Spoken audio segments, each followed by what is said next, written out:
Well, hello. We have Luke and Brian from Skyfever. Hello. Tell us the Skyfever story. You're new, Luke, so maybe we ought to let Brian tell us. Are you new too? Yeah, Send us the new boys. Who are the old ones? long story short, Tyson Harding, the other guitarist in the band, he set the band up about 3 years ago with the previous personnel that were in it.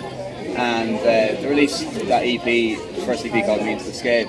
Yep. And it's quite successful in terms of the band starting out. I mean, some songs even got playlists at Premier League Stadiums or something like Anfield, a place like that. And after a while, I honestly don't really know. I suppose just different circumstances, people, everyday lives and stuff. One by one, singer left, and the guitarist left. Just happened. Basically, you're an entirely new group. Pretty much. Pretty much. And There's still someone's hanging on. And then the drummer I posted an advert on the Facebook page there about 14 months ago. Yeah. And it's basically guitarist available. Yeah. And the drummer, Greg, he answered it and he contacted me. And I said what he had to say, I read what he had to say, and he left me one of the songs off the previous EP called Neon City. Yeah. And I listened to it and it just hit something with me, and I said, yeah, fair enough, let's just go for a rehearsal. And I came on board, then there was 3 of us, and then Kyle, the bass player, joined, and then Luke joined. Yeah. Here we are now. I was saying before, the music was a completely different sound. Now Luke comes along and it sounds everything like Journey. It's incredible. Don't stop believing. It's just, I like, when I got sent the new single, I was like, okay, thinking it was going to be like Neon City, and I'm like, whoa, what is this sound? This is like a complete turnaround. Instead of being like a psych, trancey rock kind of pop thing, Sure, yeah. It's full on. It's power ballad. Sure. Well, I think that was originally the plan was to go that kind of direction. With certainly Tyson said that. That was kind of the plan, and obviously with me and Brian, the new members, anytime there's new members, you're going to steer in a different direction. Because you bring in a new sort of new element. A new element. That's the word. And it's cool. I like it. It's you've got a gig at the Grand Social tomorrow night. Big gig tomorrow, yeah. That's going to tear the roof off. Are you upstairs? Yeah, upstairs. Wow. So you really are. Anyway. Nothing less standing, That's brilliant. That's brilliant. Should be a stomper of a gig. Yeah. You go through the floor. Yeah. Everyone will be like, what the hell? What's going on up there? So, okay. Who or what are your inspirations in music? I suppose, what makes you who you are? When you go to kind of, I suppose when people first started singing, or when I started playing guitar, it was bands like when I grew up listening were like the likes of Status Quo, Queen, Oasis, AC/DC, Rory Gallagher, all that sort of stuff. But then when you kind of join a band and you kind of write your own material and your kind of your vision of your own material, you look to their inspirations of like David Bowie and U2, the ones who kept themselves relevant, kept taking over, like U2, and you look to Joshua Tree, it's like American kind of bluesy rock, and then all of a sudden they changed to Octon Baby, which is like industrial sort of European sort of stuff, and like you want to keep that sort of vibe going in a band when you're trying to songwrite. I'm lucky that we all have that collective kind of collective vision. So you say you want to keep it relevant, keep your fans on their toes, basically. Keep us on our toes. Keeps you guys on your toes. And just sort of stay ahead of everything. But the simple answer is just to write the best songs, to be the best band that we can be, and be inspirational to others. That's it, I mean, we're always writing every single day. We're writing, trying to improve our songs. Even when we're doing other stuff like preparing for interviews, we're on the phone to each other trying to improve our songs. And always at it, I suppose we're all about the positivity, aren't we? Exactly. Yeah. Positivity is a good thing. It's very, very good. Okay, so. What's the meaning behind the name Skyfever? Well, I know Tyson. It's the Red Bull. Yeah, it's the Red Bull Strat from. Yeah, he was just in the Thames there some years back, and just the thought, the word Skyfever came into mind when some on the bike, whoever was going to jump up in the air. That thought kind of came into his mind, and he just thought it'd be a cool name for a band. And then there's other ways of looking at it too, in terms of that club basketball while we're all in the somebody's got the stars. Skyfever comes to mind when you think about that. So kind of evokes a lot of imagery as well, doesn't it? What does it mean to you? I don't know. Like fever just sounds like it's going to be exciting and powerful, and sky, like reaching for the sky and reaching for the stars or whatever. So it does what it says on the tin, doesn't it? Yeah. It's really it's really powerful. Okay, so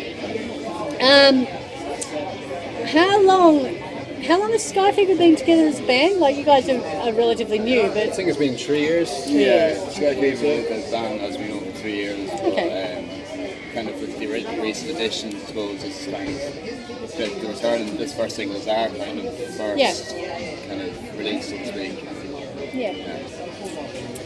Your new single, how are you getting that out and about? Where is it going? What's the reception been for that so far? It's been a great reception, really, hasn't there? Yeah. We're quite busy. Very positive, actually. The reception it's gotten radio in America, Germany, Manchester. How have you done that? How's that happened? They just seem to like it. It's a cool. powerful song, Exactly. It really is a powerful song. The first time I heard it, I'm like, this is really, really good.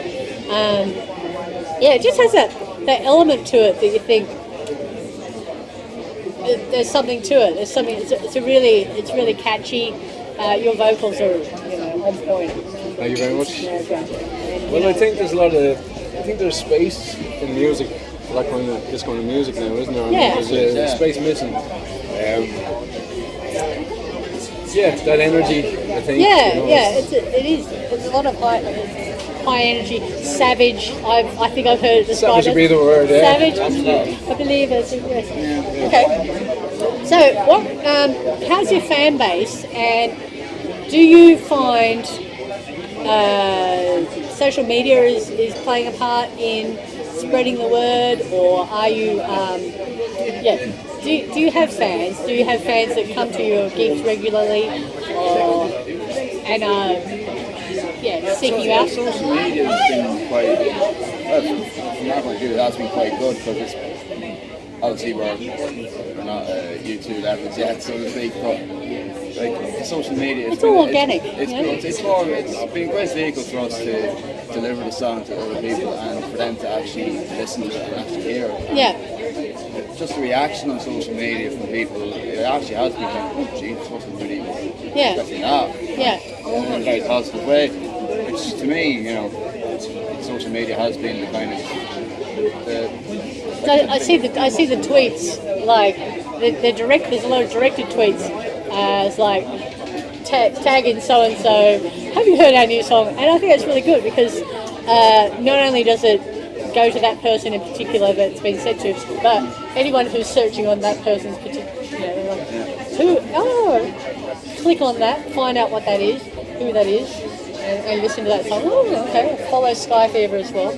It's definitely a direct approach we're taking. And I think maybe a lot of bands are almost too afraid to go that direct. Precious. I think why not? You have social media. Too artsy. You have to do it. Too artsy, you have to do it, because there's the there's a tool that's been given to you for free. Free promotion. Exactly. As a musician, you want to create the best music possible, and you want to deliver it to people. You want people to hear it. It's not as if you're trying to create a song. It's like, oh no, that song's far too good for you to hear. No. None of that at all. Everyone has to hear it. Our music's for everyone. We recorded a song and we're proud of it. We've no shame in getting it out there, No, you shouldn't have it. So, okay. So, what's next? Have you got another song in mind coming up next? How long? Yes. Tell me all about it. We have a lot of music in the works at the moment. Good. And we have our EP. Yeah. We're in post-production for that. That'll be out in probably this winter. Oh, excellent. We're hoping for it to be a winter album. Yeah. EP. Yeah. And we have a lot more in the works, and tomorrow's gig, people will hear it. Good. So, what's the songwriting process? I mean, do you is Skyfever is it a democracy, or do you you all have a say in what? It's definitely a democracy. There's not someone Greg's not ruling from above kind of thing. It's actually quite simple. It's a very simple approach. I mean, Tyson could have a melody that I could bring in and we all work on it, or I could have a chord progression or a riff that I bring in and we all work on it. And very rarely, it's actually very rarely. It's a lot of the time the idea that it's for me, if I brought in a chord progression, the idea that I have the song taken. It's not the song that it turns out to be, because it turns out even better than ever since their influences and their aspirations and ideas into it. It becomes a far better song than what you had in your head. And I think that's a better way to work. I know from a band before that the past, not only with songwriting and stuff like that, but I think the way we work is far better and it's more democratic and it's completely open. Exactly. We all bring something to the table. Exactly. In our band, everyone has their equal right and equal say. So, what are your musical backgrounds like before Skyfever? Where were you before? I was always in rock bands. Really? Yeah. That surprises me. Writing songs. I've been in rock band since I was about 14, 15. Also, Dublin trad, Irish trad. Okay. But rock is really my main thing. As we were talking Did about. You say Dublin trad? Yeah. You were in a trad band? Yeah. Wow. Well, played around with trad, Okay. My family's kind of steeped in that, but rock mainly. Yeah. Okay. So why rock? Why did you get into rock? Is it because of how your voice is, or you've developed that sound? It's a loaded question, really. It goes back to when I was about 6 or 7. My next door neighbour was an older guy who listened to Metallica. He gave me an album. I was a 6-year-old. I was like, "What is this?" And I've just been hooked ever since. So it's just the energy. Started singing to Metallica, and suddenly your voice is like it. 6-year-old voice. Hello. You've been listening to Metallica, yeah. 6-year-old James Hetfield. So that was it for me. My whole family is steeped in music, so I suppose I was kind of destined to always stay with it. That's the whole thing about Ireland anyway, isn't it? Like, Ireland is steeped in music. Oh, very much so, very much so. You can't keep up these days with some you can't get away with it. I mean, I was saying this in my interviews earlier today. It's like, what is it about this country with like 4 million people that there's just so much good stuff coming out of it? And I think, anyone can come to Ireland and pick up bands just like that, because everyone is doing it. And why is that? Why is there so much good stuff coming out of Ireland? I don't know if it's in our genes or... I think it definitely is. That's a very good question, actually. Every second person plays an instrument over here. Yeah, well, is it the Cayleys? What's the things that the dance... everyone learns the violin, and everyone learns the fiddle and whatever. I think it's just part of our culture, and it always has been part of our culture. I remember some years ago, like this one weekend we were having a pint with a mate of mine, and we were talking about music or whatever like that, and he might mention, I play the guitar. Then the next weekend you go along to the same pub and there he's playing, is it? Did you start playing? I've always been playing. It's on a, you can't really explain it. It's just, I suppose it literally is in your genes. Yeah, I think that's it. I think it's something that we don't second think about or either. We wouldn't really ponder on it, you know. Yeah, you're just Irish, and therefore you're just musical. We're just Irish and we're just great. It's true. Great bunch of lads. Great bunch of them. It might be something to do with the weather as well. Keeping everyone indoors and. I think that's definitely part of the drinking problem anyway. Yeah, maybe the two are correlated. The wind blows into the pubs. So. Yeah, and so everyone gets a bit fluid and starts singing. And that's probably it. And I guess too, it's the whole oral tradition and whatever, and so storytelling and goes hand in hand. Going off with the Pixies now. Okay, so Do you have like fans that follow you around? Like, do you have like people that you recognise that are coming to every gig and all that sort of stuff? Like, do you answer that one? No. I concentrate on playing the music now. That's probably a good thing. This is my first game with Skyfever tomorrow, our big debut, so I couldn't possibly comment on that. That's my first game with Skyfever too. So. You certainly see the same faces floating around on social media anyway. Liking our stuff and that's responding, good though. You know. Okay. So you are establishing a fan base. Seems to be, yeah. It's all positive. Good stuff, you know. Early days still. Early days. Yeah. It's going the right direction. Yeah. Good. Okay, well, I have one final question, which is, and I ask this of everyone, so what question you wish, and I hope you're prepared for this, what question do you wish someone would ask you in an interview, but no one ever does? What's your spirit animal? What is it? Wouldn't it? Conor McGregor. I suppose, Conor McGregor would be. Was that Conor McGregor would be your spirit animal? Yeah. That sounds like us, yeah. But like, okay, do you wish someone would talk about, I don't know, your vocal techniques or warm-ups or instruments? Or... Yes and no. Sometimes yeah, but then other times no. I think about enough of that myself anyway, so I just write myself and other people to talk about them. Yeah, I'd agree with that really. You know, it'd be like if you do a gig and you've done a great gig, but you've done your gig, you're tired, and you're getting 20 questions about it. It's kind of hard because you're so tired, isn't it? Exactly. Yeah. You know, it's like, what kind of reflections do you use? I don't know.